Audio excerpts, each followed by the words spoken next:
আজ আমরা একটা সিম্পলিফিকেশনের অঙ্ক করব। এই ধরনের অঙ্ক পরীক্ষায় প্রায় এসেই থাকে, তাই এই অঙ্কগুলোকে যদি আমরা বেসিক নিয়মে সলভ করতে যাই যথেষ্ট বড় হবে। তাই এই অঙ্কগুলোকে করতে গিয়ে বাকি অঙ্কগুলো অনেক সময় আমরা ছেড়ে চলে আসি। এই অঙ্কগুলোকে করার একটা ট্রিক্স আছে, যেটাকে ল্যাডার কনসেপ্ট বলে। এই ল্যাডার কনসেপ্টের সাহায্যে আমরা এই অঙ্কগুলোকে 30 সেকেন্ডের মধ্যে সলভ করতে পারবো। প্রথমে আমাকে দেখে নিতে হবে যে সিরিজটা এরকম আছে কিনা। এখানে 1 1 1 1, এদিকেও দেখো সবগুলো 1 1 1 আছে।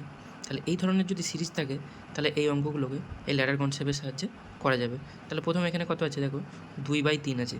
তাহলে এই 2/3টাকে আমি এখানে লিখে নেব। 2, এখানে 2 লিখবো আর এর পাশে 3 লিখবো। এবার দেখো কতগুলো 1 আছে পাশে, 1টা 2টো 3টে 4টে 5টা। তাহলে এরপরে 5টা ডট দেবো এখানে, 1টা 2টো 3টে 4টে 5টা। এবার পরপর এই সিরিজগুলোকে একটার সঙ্গে একটা যোগ করে দেবো। প্রথমে কত হচ্ছে 2 আর 3 আছে, তাহলে 2 আর 3 যোগ করলে কত হবে 5। পরেরটা 5 আর 3 যোগ করে দেবো, 5 আর 3 যোগ করলে কত হবে 8। এরপরে 8 আর 5 যোগ করে দেবো, 8 আর 5 যোগ করলে কত হবে 13। তারপর 13 আর 8 যোগ করলে কত হবে, 13 আর 8 হচ্ছে 21। তারপরে কত যোগ করবো 21 আর 13, 21 আর 13 যোগ করলে হয় 34, 34। তাহলে দেখো হয়ে গেল। এবার তাহলে অ্যান্সারটা কী করে বার করবো? অ্যান্সারটা বার করতে গেলে এই 34টাকে আমাকে উপরে লিখতে হবে।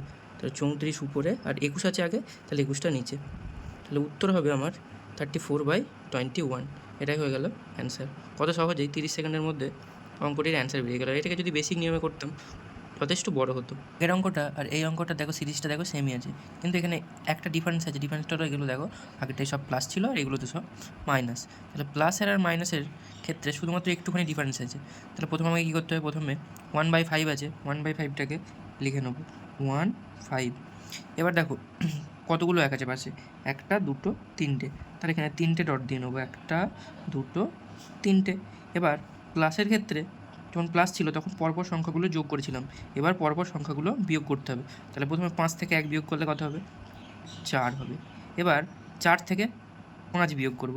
তাহলে 4 থেকে যদি 5 বিয়োগ করি কত হয়ে যাবে, -1 হয়ে যাবে। তাহলে এখানে -1।